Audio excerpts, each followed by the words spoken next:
नागपूर शहर पोलिसांच्या सोनसाखळी चोरी विरोधी पथकाने गणेशपेठ पोलीस ठाण्याच्या हद्दीतील कॉटन मार्केट परिसरात घडलेली साखळी चोरीची घटना अवघ्या 12 तासांच्या आत उघडकीस आणली आहे। 9 ऑगस्ट 2026 रोजी सकाळी 9 ते 9:30 वाजताच्या सुमारास फिर्यादी कॉटन मार्केट येथे भाजीपाला खरेदीसाठी जात असताना आरोपींनी त्यांना पत्ता विचारण्याच्या बहाण्याने थांबवून त्यांच्या गळ्यातील सुमारे 45,000 रुपये किमतीचे 3 ग्रॅमचे सोन्याचे लॉकेट हिसकावून पळ काढला होता।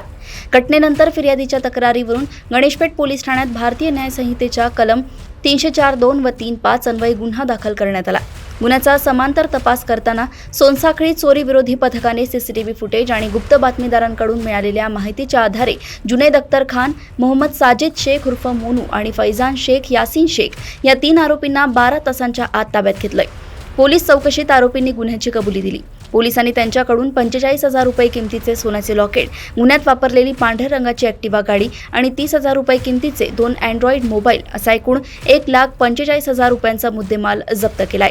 सायबर टीमच्या विशेष सहकार्याने पार पडलेल्या या कारवाईनंतर आरोपींना वैद्यकीय तपासणी करून पुढील कायदेशीर कारवाईसाठी गणेशपेठ पोलिसांच्या स्वाधीन करण्यात आलंय।